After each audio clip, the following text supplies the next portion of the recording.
Good evening and welcome to Women Crush Wednesday. My name is Sarah Izzo. You don't usually see me for these live streams, but I am here behind the scenes. And I'm going to first share a few words about the moment we're in tonight, a moment of gruesome gun violence. It's a moment that we never really leave in America, but sometimes it gets particularly intense. So I do want to bring on our hosts, Marie Pavlich and Cyndi Otteson, as well as our guest, Gina Viola, just to be with us as we reflect for a minute, and we'll introduce them more fully in a moment. I want to acknowledge that we are all paying a price to live in a country like ours. We take in so much violence that it can be dumbfounding, or we have to block it out just to get through the day, and that can feel dehumanizing.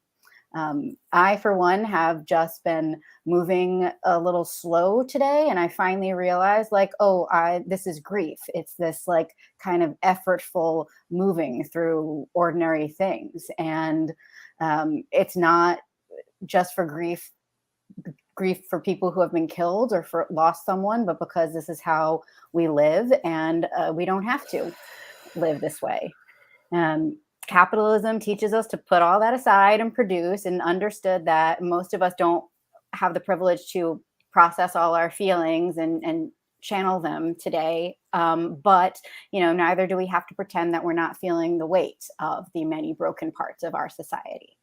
So I want to invite everyone who's here to feel the sadness and the fear and the anger and the hopelessness and anything else that we might be feeling, and acknowledge that we are feeling these things as I'm clicking the buttons, and as Marie and Cyndi are asking the questions, and as Gina is presenting her vision for Los Angeles. And to you all who are watching, thank you for being here. And we're all here, and we might not really be well, but showing up in the community as a full human is what we're all about here. So we do have a few ideas to share if you want to take action, particularly on the issue of gun violence. And I'm going to turn it over to Cyndi to name those. So those who may be ready to take action and to channel some of your grief and despair into something that we can actually do, you can text resist to 50409. And what that will do is it will connect you to your representatives. And I implore you to ask them to do everything in their power to fight for common sense gun laws, and to ban automatic assault rifles. Get your kids involved if it's age appropriate. Have them leave voicemails. Another thing that you can do is to go to followthemoney.org. As a clean money candidate who ran on a platform of looking at the money, this is the best way that you can vet who you're voting for on your ballot. And if you see that there's special interest money from the NRA, the gun lobby, you know that candidate is not qualified for office. Share this resource far and wide as you encourage people to go and vote. And the last resource we have is that you can join a group that fights for common sense gun laws, like Every Town for Gun Safety and Moms Demand Action. Text ACT to 64433. Thank you, Sarah, for that opening. Thank you for grounding us in a day that does not feel that there are no rules for grief, and we're not meant to process any of this. And I myself had to hit the streets today. I was able to be there with Gina and other people grounded in love to remind us that we are still human, that we are here, and we are grieving. So thank you, Sarah. Thank you. And that was actually Sarah Izzo. She's our producer and stage manager. She is involved in the progressive political campaigns and organizing in her home adopted town of Long Beach. And I also want to introduce Marie Pavlich, who is a brand strategist at large, director of strategy for Perspectives. She is an activist in progress and on the board of Woodcraft Rangers, an after-school nonprofit that has been serving LA youth and community for 100 years. I am Cyndi Otteson. I am a leadership coach, a mother, a former political candidate for LA City Council, a nonprofit leader, an award-winning marketer who coaches progressive candidates running for office. And our guest today joining us is Gina Viola. She is a mother of 2 LAUSD children, a business owner for the past 25 years, and a community activist and advocate. Gina has spent the early years in Los Angeles organizing around LGBTQ rights with APLA, and she later began mentoring with the organization Girls and Gangs and eventually sat on the board. And after the killing of Michael Brown, she turned her focus toward racial and social justice work. And as mayor, Gina would work for rapid and radical transformation to rebuild an equitable Los Angeles. Please welcome Gina to the show. Hi, Gina. Hi, good evening. Thank you for having me. And thank you for that opening. Thank you. It's been great to see you here now in this format, and we were just together a few hours ago. Yes. And I'm just so thrilled to talk to you. This is something that we have for the first time. Today is the anniversary of the murder of George Floyd. And for all the people who marched in the streets, who were chanting defund the police, the way that we bring that locally here on the anniversary of the murder of George Floyd is we actually have a chance. We have a chance to elect a leader like Gina, who is not only an organizer, but somebody who isn't afraid to say we need to abolish the police. We need to refund our communities. It's about care. And you are running on a platform of care, and we have a chance to vote our values. So Gina, please tell us a little bit about your platform, why you're running, and why we need to vote for you. Absolutely. So, when I first started saying I'm the abolitionist candidate running for mayor, folks were a little tickled, even a little, like, what is that? Googling abolition. And as I've been running and explaining it to folks, I've also come to realize, especially in light of what's happened in the last week and a half, that we are going to get to abolition, but it's how we get there, right? And we have a unique opportunity right now in Los Angeles to get there through a bunch of progressive candidates that are running. Not just myself, but just a myriad of amazing progressive candidates that are running on a Care Not Cops platform. So we can do this the kind way or the kindest way, I will say, or eventually we'll get there another way, which I'm afraid, looks a lot like this last week has. Mm-hmm. So our platform is, yes, exactly that, defund the police, but it's refund the people, right? There's a second part to defund the police. And it's based on housing. Housing is a human right? A housing first approach to dealing with our houseless neighbors on the streets. 60,000 people sleeping on the streets in the city of Los Angeles, the most wealthy city in the country. It's just, I have no words for that. But more than that, we have, tenants. We don't have strong tenant protections. And this is a renter city. Los Angeles is a majority renter city, and 75% of our rental stock now is owned by big landlords and corporations. And the time for strong tenant protections, well, the time was 30 years ago, but it's long since past due. So, we need, and once we establish that housing is a human right, then all of those things fall into place, right? We get strong tenant protections. We get true public housing built. We get social housing for mixed level income. We get community land trusts. We get all the neighborhoods buying in to this idea that we are all connected. We are all part of a community, right? I think that what we've had the last several years is a wake-up moment. George Floyd, the timing of the terrible murder of George Floyd, with us all being in pandemic and quiet and able to witness it. What I marveled at mostly was, my goodness, there's a George Floyd a month here, 2 sometimes, right? So I had a moment of feeling frustrated, like why this when we have it here. But beyond that, I think folks started to realize that we're not well. We're not well as a society. And the reason for that in Los Angeles is because we have so many people whose basic needs aren't met. They're not being met, which makes our whole society unwell. And I think we're at a time where folks are feeling that. Whether they know it intellectually, they feel it in their hearts, right? They're tapping into the fact that something is terribly wrong here. So if we decide housing is a human right, healthcare is a human right, clean drinking water, healthy food to eat are human rights, and we start to get those basic needs met, our communities are going to start to heal, and they're going to start to come together. And this feeling of safety, because really that's what it is, truly, especially for, I'll just say it, white Angelenos who don't feel safe. They don't feel safe because there's too many people who are unwell in our city.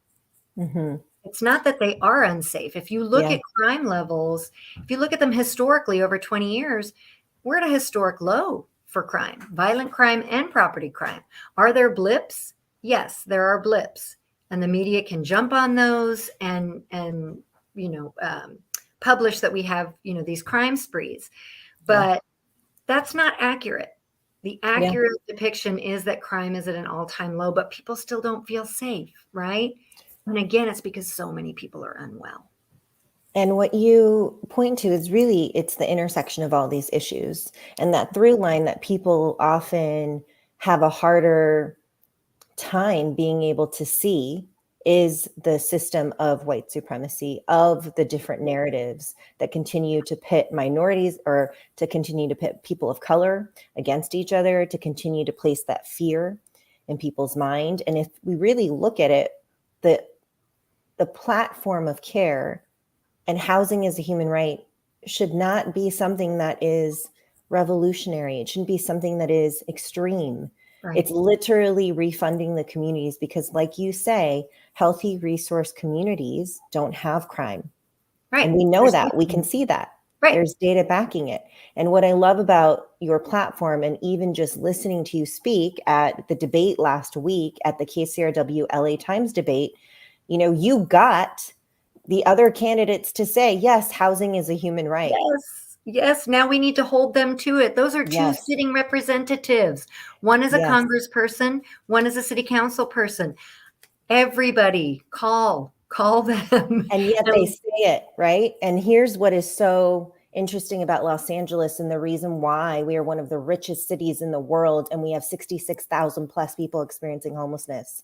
And it is because they say housing is a human right, but what they do with their policies and the power is exactly the opposite. So that's even looking at these tiny sheds, and I live in Council District 14, and we have one of them just up the street. And you have the biggest one.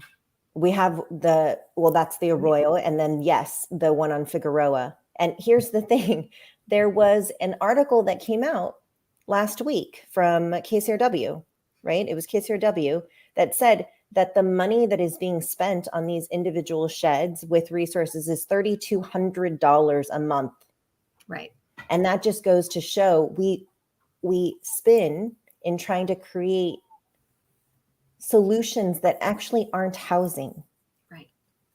And that just demonstrates why, because people don't believe that people deserve housing. But what solves these are all symptoms when people talk about drug use or people talk about mental health. It's like, why aren't we talking about the drug use and the mental health that are happening in the mansions? Because we know that's exactly right. The rates for the housed community of drug usage and mental illness are no different than for our unhoused neighbors. So in fact, it's going down for the unhoused. Yes. Yeah. And so when we look at just that, and you won that debate, I think we might have a screenshot of you at that debate. And then we've got, Kevin De Leon, and we've got please, Gina, stop calling them sheds. That's what he said. Stop calling them sheds. But they are literally sheds. They are tiny. And there's no actual pathway that we have seen yet to permanent supportive housing. That's right. So I love that you are holding people accountable and you are centering our unhoused neighbors. And with that, I know that we have a video that we want to share that was done and produced by Theo Henderson, who is the founder of We the Unhoused, a formerly unhoused person and activist himself. I'm a Patreon. Please go to We the Unhoused and support him. He is doing incredible work. So if we can show that video and just him and what he has to say about Gina, if you are ready, Sarah. Thank you.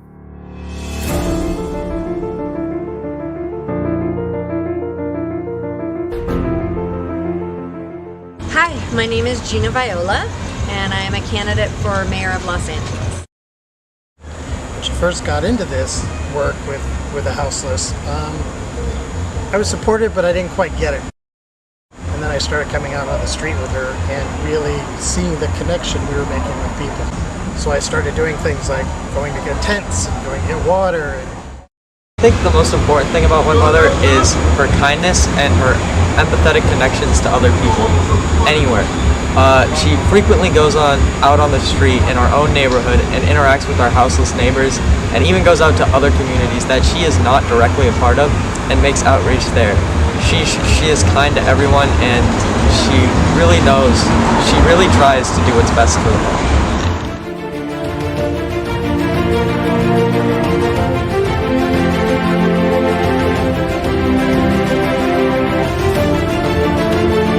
Mayor because I had no one to vote for.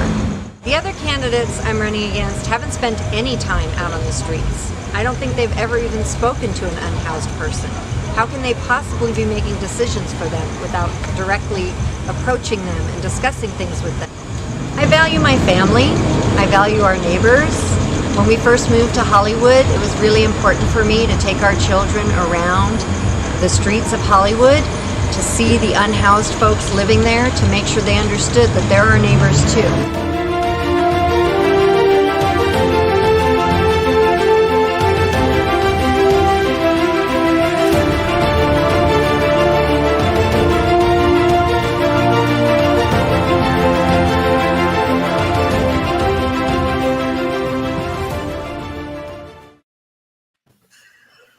I just love that video. I love it so much. It's so lovely. Theo created that for you, right? Yes, Theo said you don't have a campaign video. Can we make you he calls it a commercial. Can we make you a campaign commercial?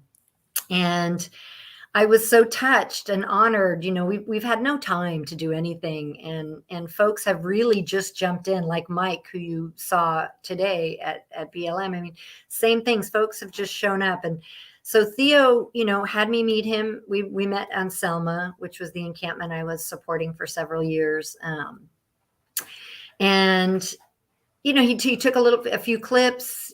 You know, we didn't have a script, nothing. We just all spoke from the heart. Everything my daughter said was totally from her heart. I was so impressed.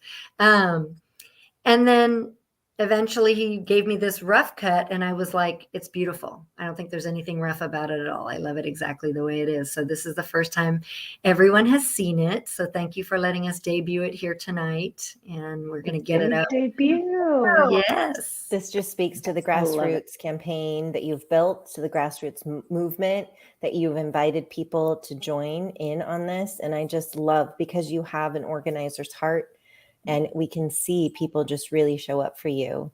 And I just encourage people to go to wetheunhoused.com so you can support the work of Theo Henderson. He's incredible. He hosted a town hall forum. Talk about flipping the script. Talk about creating spaces, because we know that the media isn't always covering your race, right? Right. That we need to create these spaces ourselves. And Theo does that so beautifully. That forum was really special. I mean, it was a room full of unhoused folks that there were so many candidates in the end that ended up coming to participate. So we didn't get as many questions as I would have liked from the unhoused, but you know, watching, one of them is now on our campaign. Miss Italy is on our campaign because she's like, wow, like we could be taken care of. Like we could have a really good city council. And it's been incredible I learn so much every time I'm listening to folks directly impacted by situations that folks up on high are trying to solve, right? Trying to create these. When I see these fancy banquets and these luncheons and all of these things that the mainstream is doing to supposedly support folks living on the streets, I'm just blown away. I'm blown away that there's absolutely no mindfulness about including those who are living on the streets. I mean, how can you possibly make policy for folks when you have no idea what's happening? None. Yeah. Taxation without representation. Like, I feel like I heard that somewhere, but I don't remember where. It's sorry, my husband is watching hockey right now and they just scored. Ooh, So that somebody was what scored. that was. I know. Apologies. I was good. I mean, what I was going to ask is I just feel like this is one of the things that I love so much about your campaign is that it is grassroots, that it does feel like it is for the people and by the people. And I'm of the mind that, of course, you are going to be the mayor of LA. And so what does that look like as a mayoral, as the mayor who is somebody who is for the people? What does that look like in the policies and in how, how things evolve there, and also how you're working with all of your partners that are there? Because I know that the mayor is, has to partner with many different groups, the city council and all those different groups. Absolutely. But, the mayor has a lot of appointments that the mayor gets to make directly, right? Yeah. The mayor gets to appoint their whole staff, all of these commissions. So we are kicking down that front door to bring the folks in who've actually been doing the city's job, right? I can't tell you how often in my public comment, I would list all of the organizations that are out on the streets doing the city's job, unfunded, right? Mm-hmm. People powered and, little bits of money here and there from donations. But for the most part, it is, there's so many talented folks in this city who are tapped in and know what needs to be done to clean up the mess. I mean, Caruso saying he wants to clean up the city. We know what that means. Yeah. We know what that means. Criminalization. It means he Yeah. wants to whiten the city. He Mhm. doesn't want to see any color in the city. I'm sorry, a vote for Rick Caruso is a vote for white supremacy, right? Yeah. White supremacy is codified into our legal system, created to build white wealth, and law enforcement is its watchdog. Mhm. Rick Caruso is not running to be mayor to fix houselessness. He could have done that 10 years ago. He could have done that 20. He could have done it 2 years ago. He doesn't have to be mayor. He is running to make sure the LAPD keeps its place and That's keeps right. growing and growing and growing. Yeah. So, when I talk about cleaning up the city, I'm talking about the political, the culture of political betrayal, cleaning up that. Absolutely. And it's clear that actually how it works. Mhm. When you think Well, I learned a lot. But you've Right. been organizing as somebody that has been coming to meetings, making public comment, is aware of how things get done. And we often talk about how there's like a weak mayoral system, but you're right. There's so much power in the appointments that can be had in coalition building. And when you're on that debate stage, what was so clear is that like, do your opponents really know how the city of LA works? It's so interesting, right? What I've known about LA, I've known from a street level, right? I've known from being out in the streets. I've known because I'm a community member here. I take public transportation. My kids go to public school. I'm deeply invested in the city, and then, activism on top of that. So I've known that there's no political will to really do anything different than what we've been doing for many, many decades. When I really started to pay particular attention to what was happening with houselessness, it was Mark Ridley Thomas was still a board of supervisor, and he was pushing a new arm of United Way called Everyone In. Mhm. And he turned me into an internet troll because he kept tweeting out, like, who are we to walk over people? Who are we to step by? And I was like, what are you talking about? You work downtown. You have been stepping over humans to get to work for decades. Mhm. Like, who are we? Who are you? So I kept clapping back at that, but was really paying attention to Everyone In because I thought, okay, let's see what this arm of United Way does. Mhm. How many people has Everyone In housed? I'm not sure. No, I mean, there's a few things they've done, but they have not done anything significantly. Like it has been, and then Gavin Newsom created this task force. I loved this too at the debate. At one point, Karen Bass said she was going to gather the mayors of California. She was going to, get all the mayors on this. And I was like, we did that. We did that like 4 years ago. It was the task force on houselessness. Margaret Lee Thomas was the chair of that committee. Again, I was an internet troll because every time this committee met, I was like typing away. I was like, all I see you doing is having lunch, like banquets and lunches. Like, what is being done about the folks living on the street? It's just more status quo. It's more status quo. But then I start running for mayor. So now I have to dig into policy, right? Now I have to because I'm getting asked all the time about policy. So I'm like, I better know what our housing policy is. Yeah. I know how wrong it is from a street level. Now I know from a policy level, this is on purpose. This is exactly what it is intended to do. We are still basing our housing policy, from 1946, which is deeply baked in racism. Yeah, deeply it baked is. in racism. It is So it's working absolutely exactly how it's supposed to. Yes. And with that, good segue, because I would love to just do a little shout out for your website that has your platform. Sarah, if you could queue up that, go to Gina's website, go to gina4la.com. It doesn't look like the other candidates running for mayor. It certainly does not. I was going to say, in. it makes me so happy. Like, it just brought joy the first time I went to it. I was like, wow.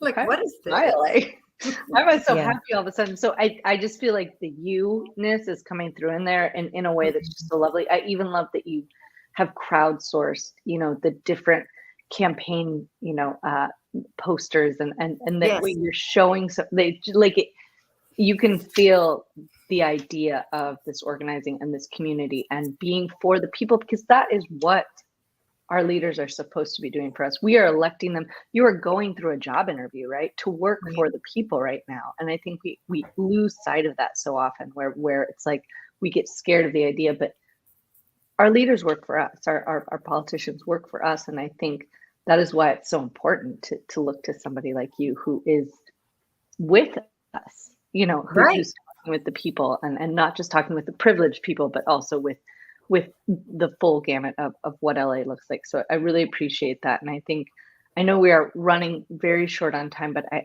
want to say one thing. Yeah, go ahead. I know we're running on time, but we got to get this in. Okay. Yeah. Okay. There's a reason why, Gina, your campaign has just surged, why you are a top mayoral candidate. And it is because if we're going with this job, metaphor, which is that you're really interviewing, what if you were interviewing people and the people who are working at this company are your voters, right?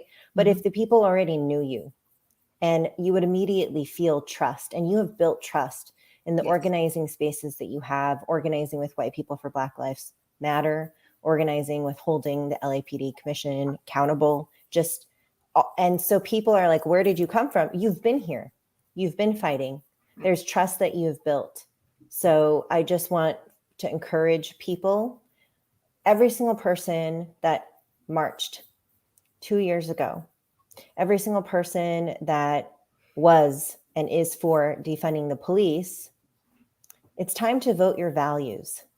It's time to actually not fall victim to the same old storyline but what if the fear, right? We actually have a chance to vote for a candidate who's for the people, who isn't going to say one thing and do another. We're tired of that. It's not working. And the same way that we thread that through line with gun violence and the money, that people are more interested in holding to their own power than they are in saving lives. It is this important. It is that important. So I really implore every single person who is worried. Listen, Caruso is not going to get 50% of the vote. It's time to vote your values and vote Gina for mayor. Your heart. And so I want to just make sure that we've got a few things that we want to promote. This weekend, you have a big fundraiser that's going to be at the Robinson Space. Yes, so a big shout out to Julia on our team who has been working tirelessly on this. I met them earlier at the BLM protest, and they're incredible. You can go to ginaforla.com and you can buy tickets. You can see all of the incredible performances, lineups, auction items. Look at the love that is showing up for Gina. It's incredible. Mhm. And I think we also have one more graphic, which is Gina's flyer. So take Gina with you. The coolest thing about having a mayoral candidate that we can trust is that we can talk to people who live in the city of LA. I have been canvassing, and every time I'm canvassing for a city council candidate, for an assembly candidate, I'm like, I get to also bring Gina and Kenneth Mejia, who's running for city controller. I'm a force multiplying. I got to canvass for 6 in Highland Park. I got to canvass for 6 progressive candidates running for mayor or for office, including Different Gina. offices. That's why Different that's offices. why I have so much hope. There's, Mhm. I Me mean, too. 20 progressives running in LA. I mean, could this be true? So thank you, Cyndi, for paving the way Yes. for us, right? Getting us to be brave enough to take that step. People like you having run and showing us, do it. Get in It's- there. Yeah, get in the arena. We need you. Yeah. So please go 100%. to ginaforla.com. Give your time, give your money, give everything you got. We need Gina. Give them both. We need Gina as our mayor, truly a people's mayor. Thank you, Gina, for carving out the time. There may be some things that I'm just going to double check. Sarah, is there anything that we haven't covered, or Marie, is there anything that we might not have covered? I think that the only 2 things I'd love to do is remind people to follow us at WCW Politics and Power. WCW, did I say it? Okay, I wasn't sure if I said all the words. To find out about any of our upcoming conversations. And also just, Gina, if there's any last things that you'd like to say as we close out, if there's anything you'd like everyone to know, we want to give you that space as we close out here. Well, I want to thank you both and Sarah for having me, hosting me. These platforms are everything for our race. For a candidate who's been cut out by the mainstream media and left as a footnote, if they mention me at all, what we're doing here tonight is so vital to getting our word out. So I'm so grateful for that. And as Cyndi said, vote your values, vote your heart. It's the primary. Yeah, it's the primary. You can vote who you want. You absolutely. Even Karen Bass said on Friday night, she said, "Oh, nobody's getting 50%." I was like, "Ooh, say that, Karen," because people are worried. But it is time. It's time for change, true change. No more incremental change. No more 5 years. No more report backs. Let's do it. Let's kick down that door and make some true change. Yes, thank you. I'm here Gina. for that. I'm here. I can now fully Yes, represent. Yes. Gina Love has it. some amazing merch by Public Statement Apparel. Incredible. They do all of the Black Lives Matter Los Angeles shirts and merchandise. So please, again, truly a people-powered campaign. It is. The last thing I want to do is remind y'all to join us next Wednesday for our last Women Crush Wednesday of this season. For this primary season, we will have a judicial candidate, Carolyn G. Young Park. Incredible organizer, activist, and cannot wait to talk with them. Thank you so much. Thank you for spending time with us on a Wednesday. And go out there, canvass, knock doors, donate, tell all your friends. It's time. That's it. Thank you. Thank you.